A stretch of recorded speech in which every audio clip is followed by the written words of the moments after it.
I've been holding this word for exactly the right moment. Not a moment before it, not a moment after it. This exact one. The one you are in right now, wherever you are sitting, whatever device this is playing on, whatever silence or noise is around you. I have been holding this word like a mother holds a letter she has not yet given her child, waiting for the day the child is finally ready to open it. My child, today is that day. Look at this. Really look at it, because that is what I whispered into the heart of the one who made this thumbnail before they even understood why they were making it. Son, daughter, look at this. Those were not just words on a screen. Those were my words, planted there for a moment I already knew was coming. This one, right here, right now, between you and me. And underneath that, another instruction. Keep scrolling. Keep going. Do not stop. Do not look away. That was me too. Because I know how this works, my child. I know that the enemy will try to get you to scroll past the one thing that was actually meant for you. He will put something shinier in front of your eyes, something louder, something faster. He wants you to keep moving, so you never sit still long enough to hear me. But you did not scroll past this one. You stopped. You stayed. And that tells me something about you. It tells me you have been listening for my voice, even when you didn't know that's what you were doing.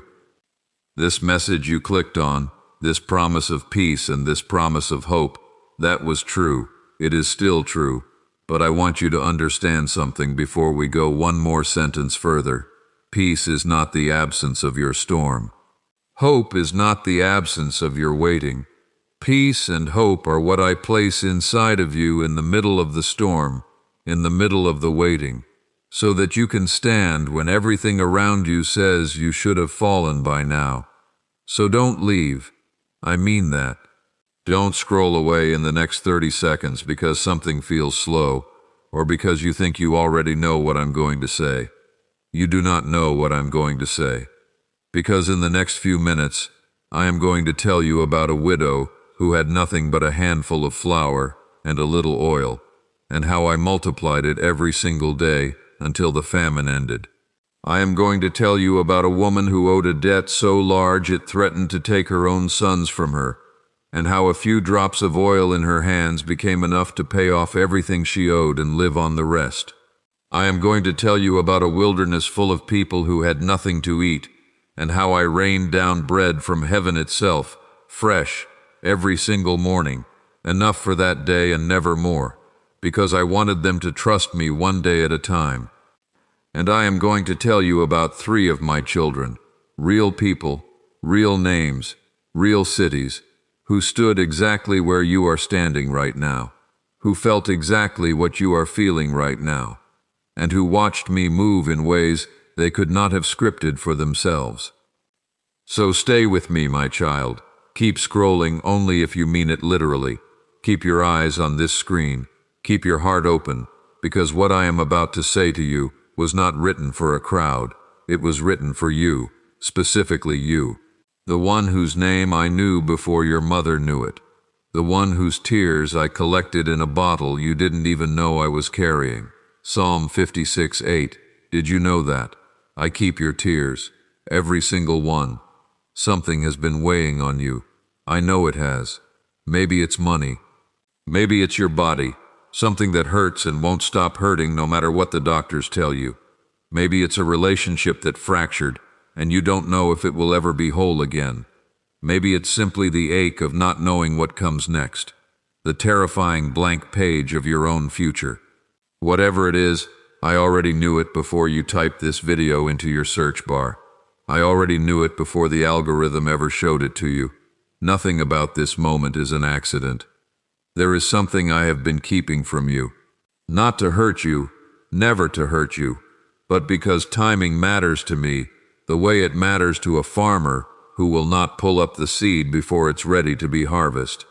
I have been keeping the full shape of what I'm about to show you, because if I gave it to you all at once, you might miss the parts that matter most. So keep listening. In a few minutes I will show you exactly what I mean. But right now, I need you to breathe. I need you to let your shoulders drop an inch. I need you to stop bracing for the next blow. Because, my child, this is not that kind of message. This is the message you have been waiting for without even knowing you were waiting. Type anointed in the comments right now if you feel that. If something in your chest just shifted, even slightly, even a fraction of an inch, type it. Not because I need proof. I already know your heart. But because when you type it, you are declaring it out loud, and there is power in a declaration. There is power in a child of mine saying, I receive this, instead of just thinking it quietly and letting the moment pass like 100 other moments before it. I want to take you back, my child, to a place called Zarephath. It was not a place of Israel. It was outside the covenant land, a Gentile town, the kind of place you would not expect me to be working a miracle. There was a famine in the land, a real one, the kind where the ground cracks and the sky refuses to give rain, where mothers watch their children grow thinner by the week, and there is nothing they can do about it. And there was a widow there. She had a son. She had no husband. She had, by her own words, a handful of flour in a jar and a little oil in a jug. That's it. That was her entire pantry. That was the sum total of what stood between her family and starvation. And I sent a prophet named Elijah to her. Now think about how that must have felt for her. A stranger, a foreigner even, walks up to her while she's out gathering sticks. Sticks, my child, because she doesn't even have enough fuel to build a proper fire. And he asks her for water. She goes to get it, and before she's even turned around fully, he asks for something else. Bread. He asks this woman who has nothing for bread. Can you imagine the fear that must have gripped her chest in that moment? Here she is, planning what she believed would be her family's very last meal. She tells him exactly that. I am gathering a couple of sticks, that I may go in and prepare it for myself and my son, that we may eat it and die. Read that again, my child. She was planning her own death. She had already made peace with the fact that this was the end. And this is where I want you to lean in close, because this is the part so many people skip past. Elijah did not tell her, don't worry, everything will be fine. He did not offer her empty comfort. He asked her to do something that made absolutely no natural sense.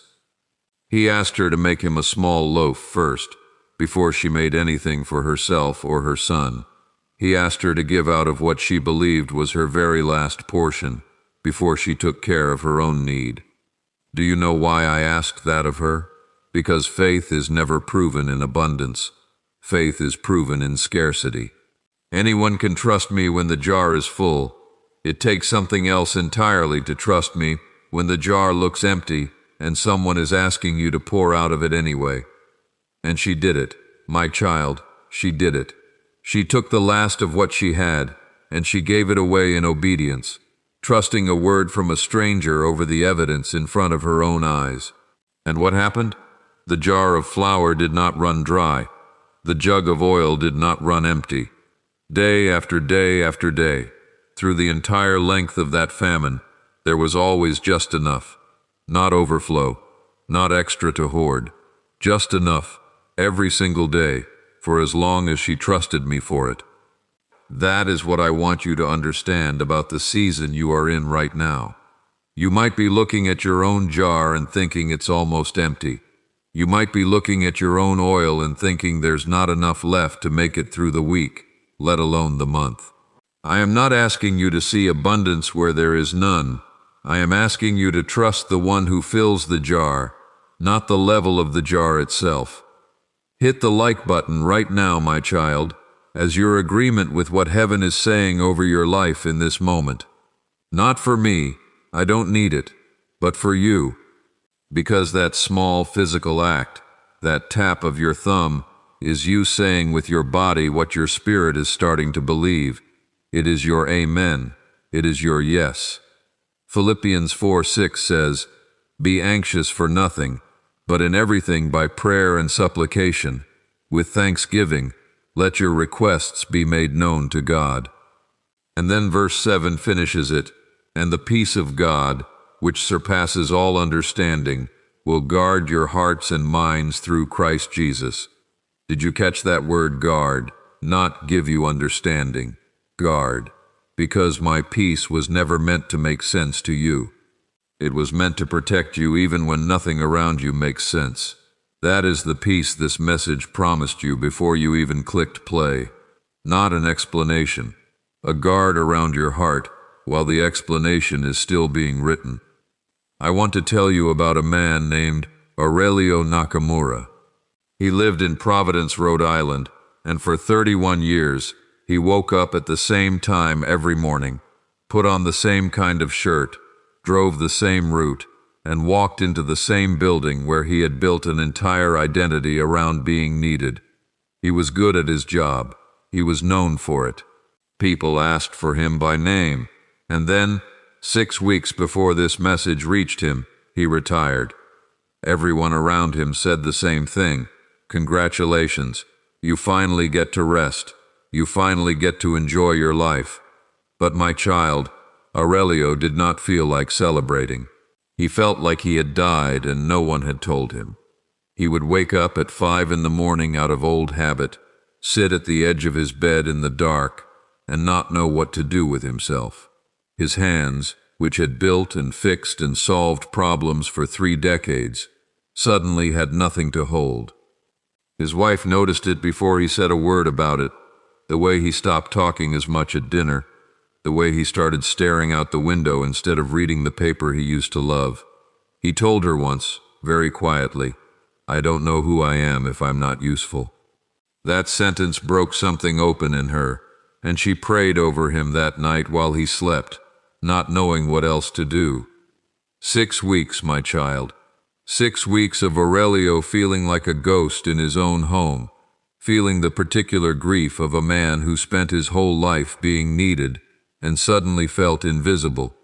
And then, on a Tuesday evening, sitting in his recliner with the television on low and his heart heavier than it had been in months, this exact kind of message reached him. A word about identity not being what you do, but who you belong to. A word about me not needing his productivity to still delight in him. He wept in that recliner, my child.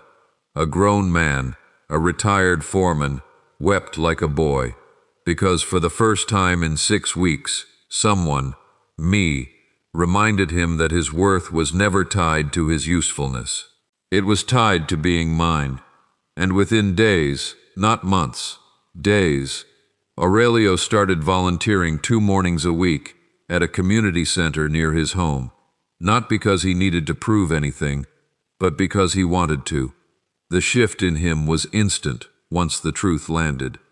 His wife said it was like watching the color come back into a man who had gone gray. That is what I do, my child. I do not always take 6 months to move. Sometimes I move in 6 weeks. Sometimes I move the moment the truth finally lands in a heart that's ready to receive it. Comment 000 right now if you are claiming this kind of shift for yourself. A shift in how you see your own worth. A shift in the story you've been telling yourself about who you are now that the season has changed. Now stay with me, because there is something I have been keeping from you since the beginning of this message, and I am about to open that loop just a little wider before I close it completely. You clicked on this because you saw the words, "Look at this." You kept scrolling because something told you not to look away. That was not a coincidence, and it was not only about the words on that screen. It was about a pattern I am about to show you, a pattern that runs through Elijah's widow, through a woman with a debt, through a wilderness full of hungry people, and through your own life right now, whether you can see it yet or not. The pattern is this. I never ask my children to trust me in the abstract. I always ask them to trust me with something specific, something small, something that feels like it costs more than they can afford to give. And every single time they obey in that small, specific thing, I meet them with a provision so far beyond what they gave that it becomes undeniable this was me and not chance. Do you see it yet, my child? Do you see why I told you at the start to look at this, to keep scrolling instead of leaving? Because the pattern I am revealing to you is not just a Bible study. It is a mirror. I want you to look into it and see your own situation reflected back. Your own jar of flour, your own jug of oil, your own 6 weeks of silence before the breakthrough. Type obedient in the comments if you are willing to do the small thing I am about to ask of you, even before I finish telling you what it is. That takes trust, doesn't it? To say yes before you know the shape of the ask. That is exactly the kind of trust that widow had to walk in. That is exactly the kind of trust I am asking from you today. Let me take you further into this. There is a second story I promised you, the Shunammite woman and her multiplying oil, found in 2 Kings chapter 4. This woman was not a widow when the story of the oil begins, but by the time we meet her here, her husband had passed, and he had left behind debt. Real debt, the kind that had consequences attached to it. The creditor was coming, and under the custom of that time, he had the legal right to take her 2 sons and make them his slaves as payment. Read that again, my child. Not repossess a house, not garnish wages, take her children. Can you imagine the terror in that woman's chest as she ran to the prophet Elisha? Can you imagine the specific kind of desperation that drives a mother to say, I have nothing in the house except a jar of oil? Nothing. That was her exact word. Nothing except one small jar. And Elisha told her something strange. He told her to go to all her neighbors and borrow empty vessels. Not a few, but as many as she could find. Empty jars, empty jugs, whatever she could gather. And then he told her to go inside her house, shut the door behind her and her sons, and pour from her one small jar into all those empty vessels. Do you understand what I am showing you here, my child? She had to go out in public and ask her neighbors for empty containers before she saw a single drop of provision. She had to be willing to look a little foolish, a little desperate, gathering jars for oil she did not yet have enough of to fill even one of them. That takes a certain kind of surrender, the willingness to prepare for a miracle before the miracle has shown itself. And when she shut that door and began to pour, the oil did not stop. It kept flowing from that one small jar into vessel after vessel after vessel, until finally her son said to her, There is not a vessel more. And the moment there were no more empty containers left to fill, the oil stopped, not because it ran out, because there was nowhere left to pour it. My child, do you hear that? The miracle was only limited by how many vessels she was willing to gather. It was never limited by my supply.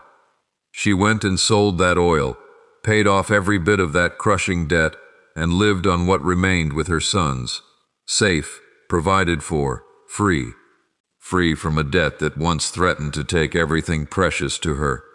I am not finished telling you about this woman, and I am not finished telling you what this means for the exact situation you are facing right now. But before I go further, I need you to share this with one person I am putting on your heart right now. Not 10 people, not a broadcast. One person, someone who is carrying their own version of that Shunammite woman's fear right now, afraid of a debt, a diagnosis, a decision they don't know how to make. Send this to them. You may not know why yet. I do. I told you there was something I had been keeping from you. Here is a piece of it now. That empty jar the widow of Zarephath had, that single jar of oil the Shunammite woman had, those were never symbols of lack. They were the exact vessel I chose to work through. My child, whatever feels smallest and most insufficient in your life right now, your bank account, your body, your patience, your faith itself, that is not disqualifying you from my provision. That is the very vessel I intend to pour into. Hebrews 11:1 says, Now faith is the substance of things hoped for, the evidence of things not seen. Sit with that word substance for a moment. Faith is not a feeling that floats above your circumstances. Faith is substance. It is the actual material heaven uses to build what you cannot yet see with your natural eyes. The widow could not see 40 more days of flour in that jar.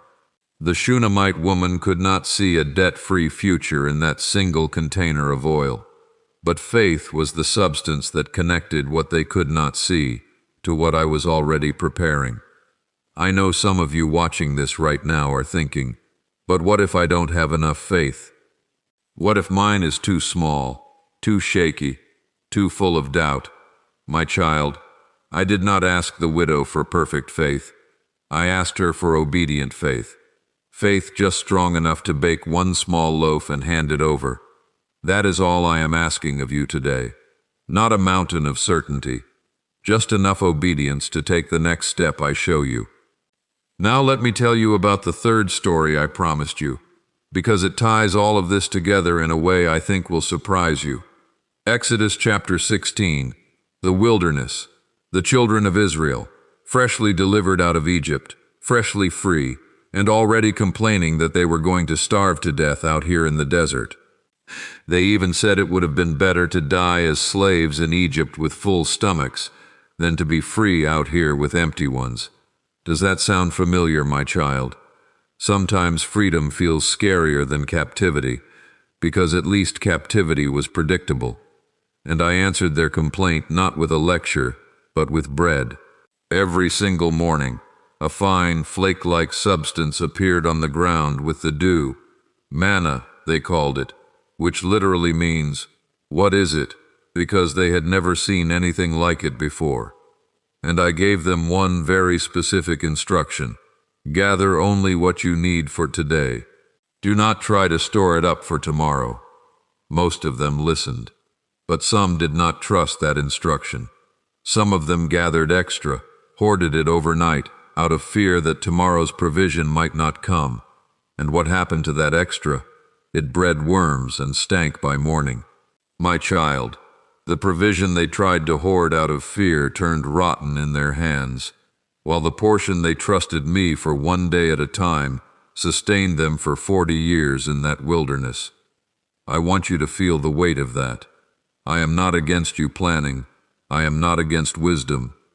But I am exposing something the enemy has been doing in your life, something subtle and quiet that you may not have named yet. He has been whispering to you that you need to see the whole 40 years of provision before you can trust me for even one day of it. He has been telling you that unless you can guarantee tomorrow, today's provision doesn't count. And that lie has kept you anxious, kept you hoarding worry instead of resting in trust, kept you lying awake, calculating a future I never asked you to calculate alone. The manna teaches you the same lesson the widow's jar teaches you, and the same lesson the Shunammite's oil teaches you. I am a God of today's bread. I am a God of the daily portion, not because I cannot give you more, but because I want your trust renewed every single morning, like dew on the ground, fresh and specific to that day's need. Type anointed again in the comments if this is landing differently than it did a few minutes ago. I know some of you started this message a little guarded, a little skeptical, wondering if this was just another video with pretty words and no substance behind it. But something has been shifting in you as we've walked through this together, hasn't it? That shift is me. That is exactly what I do when my children stop scrolling long enough to actually receive. Now I want to bring you back to what I told you at the very beginning, because this is where I need you to lean in with everything you have. Remember what I said at the start. Look at this, my child, and keep scrolling, meaning keep your eyes here, keep your heart open, don't look away. Here is what I truly meant by that. I was not simply asking for your attention for the next few minutes. I was asking you to look, really look, at the pattern I have been weaving in front of you this whole time. The widow's jar, the Shunammite's oil, the daily manna. And now, this next story, which is going to show you what that pattern looks like when it plays out not 3,000 years ago, but 8 weeks ago, in a woman's body, in a city called Chattanooga, Tennessee. Her name is Willamina Osorio. For years, not weeks, my child, years, she had been going from doctor to doctor with a body that betrayed her in ways no one could explain. Some mornings she woke up and her joints ached so badly she had to sit on the edge of her bed for 10 full minutes before she could even stand. Other days brought exhaustion so heavy it felt like her bones were made of wet sand. She had rashes that came and went, fevers with no infection behind them, a fog in her mind that made her forget words mid-sentence, words she had used her whole life without a second thought. She went to one doctor who told her it was stress and to try meditation. She went to another who told her it was probably just aging, that this is what happens after 50. She went to a third who ran blood work, found nothing conclusive, and told her, almost dismissively, that everything looked within normal range. Willamina sat in her car after that third appointment and cried until her chest hurt, because normal range did not explain why she could barely lift a coffee cup some mornings. Normal range did not explain the years she had lost to a body no one seemed willing to actually investigate. She started to believe the lie the enemy loves to whisper to women exactly like her. The lie that says, maybe this really is just in your head. Maybe you really are being dramatic. Maybe you should just learn to live with this and stop asking for answers. That lie is a thief, my child. It steals the very persistence I want to build in you. It tells you to stop knocking right before the door was about to open. But Willamina kept praying, even on the days when her prayers felt like they were bouncing off a ceiling. She kept saying out loud sometimes, alone in her kitchen, God, you see this. You see what they can't find. You know what they've missed. And 8 weeks before this exact message reached her, a fourth doctor, a rheumatologist her cousin had recommended, almost as an afterthought, finally ran the right panel of tests. He found it, an autoimmune condition that had been misdiagnosed and mistreated for years, finally given a name, finally given a real treatment plan instead of a shrug and a suggestion to try yoga. 8 weeks of adjusting medication, 8 weeks of her body slowly, gradually, unevenly beginning to respond. Not instantly, my child. I want you to notice that, because your breakthrough may not look instant either, and I don't want you comparing your gradual unfolding to someone else's sudden one and thinking, mine is somehow lesser or slower to arrive. Willamina had good days and bad days during those 8 weeks. She had 1 week where she felt almost like her old self, followed by a week where the fatigue crashed back down on her like a wave, but the overall direction, the trajectory, was up, was healing. Was restoration finally taking root after years of being dismissed? She told her sister on the phone, crying but this time from relief instead of despair. I finally feel like someone believed me. I finally feel like my body isn't lying, and neither am I. That sentence, my child, is what years of medical dismissal does to a woman's spirit. It makes her start to doubt her own testimony about her own pain. And when I finally opened that door for her, I was not only healing her body, I was restoring her voice, her confidence that what she had been saying all along was true. This is what I meant when I told you at the start to look at this and keep scrolling instead of looking away. I meant that the peace and hope this message promised you were never going to arrive in the form of a magic instant fix that skips over your process. Sometimes peace looks like Aurelio's 6 weeks and a sudden shift, but sometimes hope looks like Willamina's 8 weeks of uneven, gradual, stubborn progress. 1 blood panel, 1 adjusted dose, 1 small mercy at a time, until one day you look back and realize the fog has lifted more than you noticed while you were living inside of it. If you have been dismissed, my child, by a doctor, by a friend, by a family member who told you it's all in your head, I want you to hear me clearly right now. I see what they cannot see. I know what has not yet been named. And I am not finished writing your story just because someone else stopped looking for the answer. If this message shifted something in you, if you feel that quiet nudge in your chest telling you this was for you, I want to invite you to consider sowing a seed of faith using the Super Thanks button below this video. Not as payment.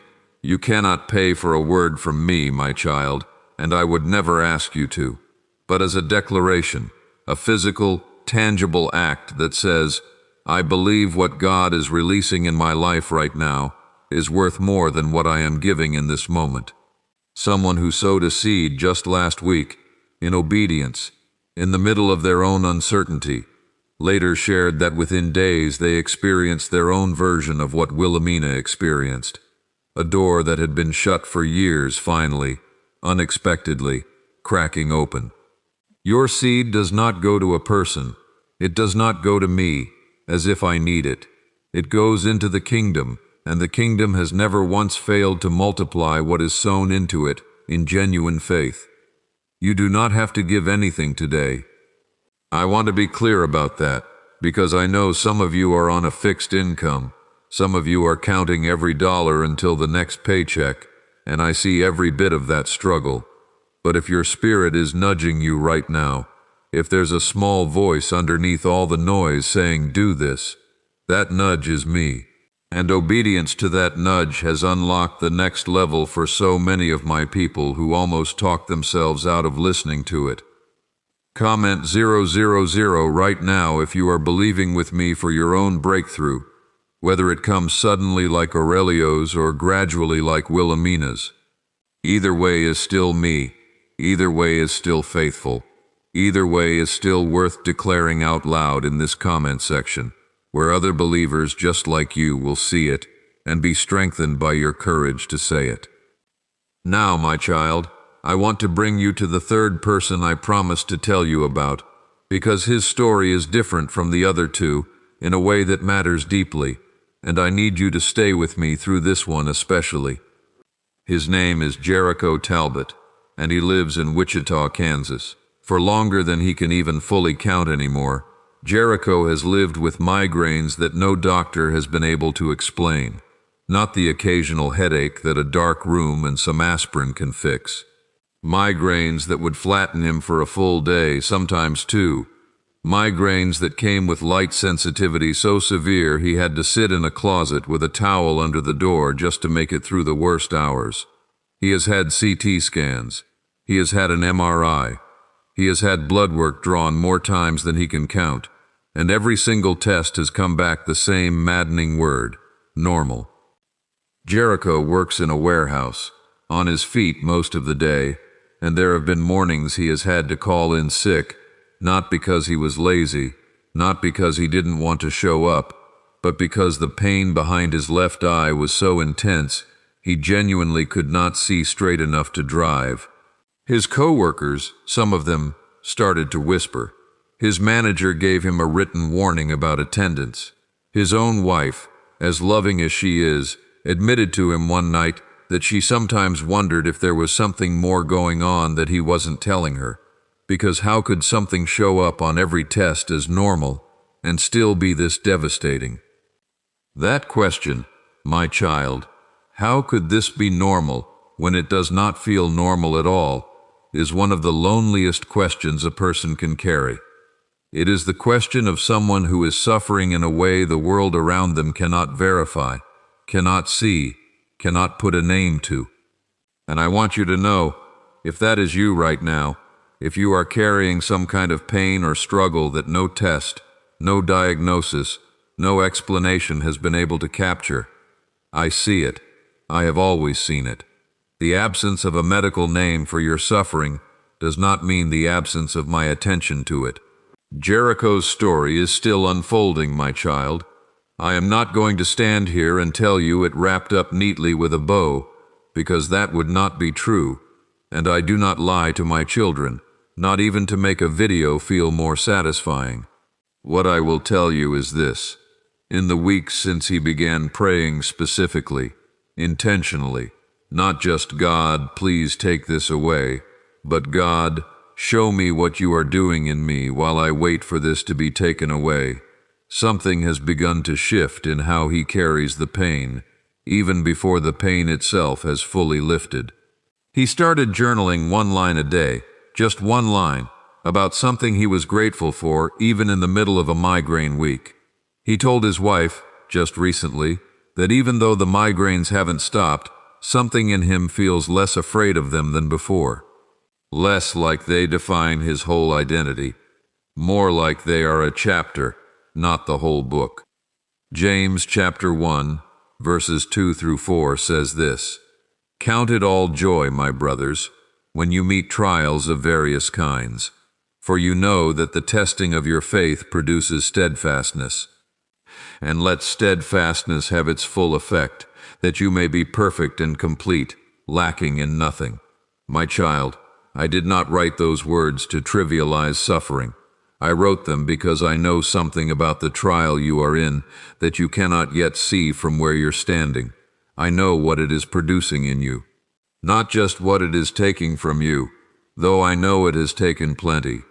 I know what it is building in you, quietly, patiently, the way pressure builds something valuable underground, long before anyone sees it break the surface. If you are like Jericho, still waiting, still without a clean explanation, still watching the calendar mark days that all look painfully similar to the last one, I want you to hear this from me directly. Your story being unfinished is not the same thing as your story being abandoned. I am the God of the widow's daily jar. I am the God of the manna that fell fresh every single morning. I did not abandon those people in the wilderness for 40 years, even though it took 40 years. And I have not abandoned you in whatever wilderness season you are walking through right now, even if it has taken far longer than you thought it would. Someone who sowed a seed of faith in the middle of their own unresolved waiting, in the middle of their own version of Jericho's still unfolding story, later described it as the moment something shifted in their spirit, even before it shifted in their circumstances. Their body did not change overnight, but their capacity to endure with peace instead of despair did. That, my child, is not a small miracle. That may be the very miracle you need most right now. Not an instant erasing of your trial, but a supernatural steadiness to walk through it without breaking. If your spirit is nudging you again right now, in this exact moment, to sow a seed, not because you have to, never because you have to, but because something in you wants to declare that you trust me even in your own unfinished chapter, that nudge is worth listening to. You do not have to give, but if you do, know that your seed is not measured by its size. It is measured by the faith behind it, the same way that widow's small loaf was measured not by its size, but by the obedience behind the giving of it. Type obedient in the comments right now if you are choosing to trust me today, even in the parts of your story that are still unfolding, still unresolved, still without a clean explanation. I see that kind of trust, my child. It is rarer than you think, and it moves me more than you know. Now, before we close this together, I need to bring you all the way back to where we started, because I promised you I would, and I always keep my promises to you, even the small ones about a video message. You clicked on this because of a phrase, "Look at this," and you kept watching because of another instruction, "Keep scrolling." I told you at the very beginning that both of those were mine, planted there long before you ever saw them, for this exact moment between us. And now, I want to tell you what they truly meant, all the way through to the end. Look at this was never just about a screen. It was me asking you to look honestly at your own life, your own jar, your own debt, your own wilderness, instead of looking away from it the way you have been tempted to for so long. Keep scrolling was never about staying on this app for a few more minutes. It was me asking you not to scroll past this season of your life without letting me work in it, not to numb it, not to distract from it, not to rush past it looking for something easier, to stay present in it long enough for me to do what only I can do. The peace this message promised you is not the peace of a problem instantly solved. It is the peace of Philippians 4, the peace that guards your heart and mind even while the problem is still being worked out. The hope this message promised you is not the hope of a guaranteed timeline. It is the hope of Hebrews 11, the substance of things not yet seen, the confidence that what I have started, I will finish, even if the finishing looks like Aurelio's 6 weeks, or Willamina's 8 weeks, or Jericho's still unfolding story that has not reached its final page.